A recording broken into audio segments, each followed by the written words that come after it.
Hotline Miami came out in October 23, 2012, and it was immediately a massive hit. This 12-year-old game is still being played today with over 4 million sales in total. This game focuses around an unnamed character, which is called Jacket, and as the player answering all these random phone calls, performing hits on people.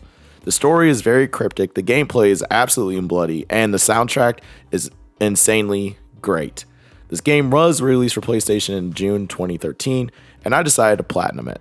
I remember when this game first came out and I tried playing it on the PlayStation Store, I just was not good enough. I really struggled at it, so I decided to jump back in and give it another shot. There are 35 trophies in total, and this game is rated 5 out of 10 for difficulty, which I don't fully believe is accurate because the game does have a lot of hard parts to it. Only 10% of the people have completely 100% of this game getting the entire platinum. I quickly found out with the huge learning curve this game has, the lightning reflexes of the AI, that this game would push my abilities and most importantly, my patience trying to get it. The roadmap to getting this platinum was pretty easy. Step 1 was completing the main story and trying to knock out some of the easy trophies that the game had. Then step 2 is going back through the levels and collecting all the hidden puzzle pieces needed for the actual secret ending, while also trying to clean up trophies and use all the weapons. And finally, we would move on to the hardest part, which is step 3, trying to A+ all the chapters in the game. We began playing the game and I already had 4 story-related trophies before I even started streaming the game, so that's why I have these 4 done. I was learning the game and vibing to the music. The game, while tough, was fun, and I was pushing through and meeting the characters such as Beard, who works almost 4 jobs in the entire game. While playing Jacket, he rescues a lady and takes her back to his place. We then run into another key player, which is known as Biker, who's trying to hack a computer. This is my first boss fight, and after many deaths, I succeeded. And we actually got our first trophy, which is known as the Nigel Lowry, which is basically using a human shield. After 2 hours, I was able to get this down while using a weapon. The human shield mechanic I thought was a good idea actually turns out to be pretty pointless because any enemy can just run up and melee you. Then, I was able to knock out the combo trophy. After dying many times on this level, I finally got this trophy where you have to kill 8 enemies in a row. After running around and still playing the game, I finally got in the next trophy, which is Let in Some Air trophy, which is the easiest one in the game, which is simply destroy 200 glass panels. I then got another trophy, which is the Combo Master trophy, which is basically just getting a higher combo. Later on in the story, Jacket ends up in the hospital and we do what is known as a drunk wonky simulator. After that, Jacket goes back to his home, grabs his jacket, and does what he does best, which is go murder some people. We decided to go visit the cops and find out what happened to Jacket. And while doing this, I was able to knock out the Dog Lover trophy, which is kill 99 dogs, which will actually come naturally because dogs are a reason why I lost a lot of my runs to. After finding out where the mob boss is, Jacket decides to eliminate him forever. Once again, this was another hard boss fight requiring me to take out 2 panthers and a lady with a sword and eye patch. I then moved on to the boss and found out he isn't as easy as you thought it was, and every time you died, you have to start all over again. After some time, we finally win and find out there's actually another boss, which is one fight where I didn't have a hard time at all, and I got it first try. This finally got me the end trophy, which is where you have to beat the main story, and I can move on. This is probably where a majority of Hotline players stop their run, and this is where the real difficulty spike actually hits. Step 2, we begin as Biker, and I immediately fell in love as Biker starts with a weapon and has throwing knives, and this is huge because already starting with a weapon makes the gameplay so much quicker.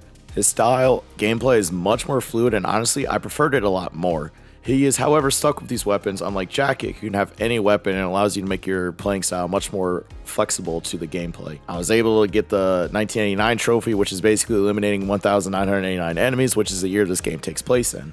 After a while, after 17 chapters and 3 hours, I finally got my first A+ level. Keep in mind, I have to A+ all levels for this trophy. Little I know this was going to be the hardest trophy.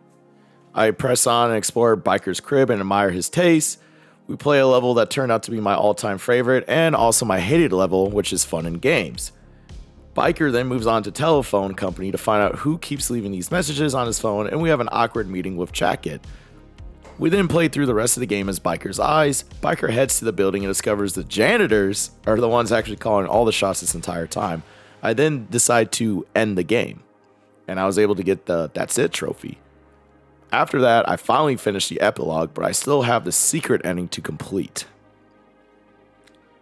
I begin day 2 with the goal of finding all puzzle pieces, cleaning up some trophies, and finding the secret ending. These puzzle pieces are very tiny little pixels, I mean literal pixels, on the screen, While puzzle hunting, I decided to grab an easy one where I have to kill the crapping gangster with a fire axe, which netted me the Smell Something Birdie trophy. What a fitting description. After some puzzle hunting, I decided to relax a little bit and go for an easier trophy where I use a Tony mask and get These Are the Guns trophy. I found out this is an OP build as it makes your fists instantly kill anyone, and melee in this game is better than guns because using guns attracts guards. I then decided to go back and fight the mobsters Panthers, using this time wearing the Panther mask, which gets me the trophy Catfight trophy. I decided to try and solve the puzzle need for a secret ending, and not only did I find out the terrible controller movements in trying to move these puzzle pieces, but I also discovered that I was still missing one more piece. And little did I know that this last piece was going to end up being very annoying to get. Unfortunately, my stream started lagging very badly at this part, but I was able to get the trophy collecting all puzzle pieces, which is an Eye for Details trophy. I finally put in all the pieces and unlocked the trophy for the boss trophy. While it might be hard to see because my stream was lagging, I press on and discover the secret ending and unlock This Is It trophy. With all that done in my laggy stream, I decided to end it for the day and start the hardest trophy in the game. Before I decided to attempt the A+ run, I went to clean up some of my trophies, and I needed to do some of it off stream as they were boring grinds anyway. I decided to get the alligator mask, which requires you to use a crowbar, which can only be found in one level and one specific spot, and you have to open a sewer to discover the sewer alligator trophy. After a minute later, I got the trophy for unlocking all weapons, which is the I Got New Friends. I then decided to get the last mask, which is Charlie the Octopus, and it got me the Zookeeper trophy for having all mask. Finally, I got the trophy for wearing all mask, and I was extremely thrilled at this part. Thanks to the Zack mask, which extends your combo window, I was able to unlock the trophy by having the Max Out Combo King trophy. And later on, I was able to get the 2 birds, 1 stone trophy, which is hit 2 enemies with the same weapon. Basically, I got this with a brick, and while I wasn't even really trying, I was just messing around with the weapon. I decided to keep the brick, and I was able to get the plain luck trophy, which requires 3 enemies to be killed in 1 throw, and I found the perfect spot for it. I then decided to grind out some weapon kills and unlock the pitcher trophy, which is using all throwing weapons. After what felt like 10 minutes grinding respawns, I was finally able to get the last weapon I needed, which was a stupid sledgehammer to spawn, and at this point, I was able to get the Knife for Pros trophy, which is using all melee weapons. I then continued the grind for what is the 3rd time in a row, using all weapons at least once, and this was even more annoying, but I finally got the Guns for Show trophy. With all that done and a couple trophies, which will come naturally, I decided to start step 3, which is the hardest step, A+ing all the chapters. After completing a level based on how fast you were, a variety of weapons, how bold you were, and even getting combos, your score is tallied up at the end. In order to A+ a chapter, you have to have a score that is double the recommended score amount at the end of the screen. During the stream, I also got the trophies for dying 1,000 times, which to put it into retrospective, it took me 10 hours to plat this game, which means on average, I died 100 times per hour. And there it is. Words cannot describe my pleasure just watching my reaction of Get a Life trophy. I'm now on my victory lap, and I got to use a broken pool stick on an enemy as an execution to get all ground execution kills. After doing fun and games, nothing seems hard anymore. And after doing this, I was finally able to get the Always on Top trophy. We move on to my last trophy, which is Batman. No, not the dude, the actual trophy, y'all. This requires me completing the chapter with a mask and actually inverts your controls. This wasn't that hard, but it was very, very awkward. And this meant the Platinum trophy was done.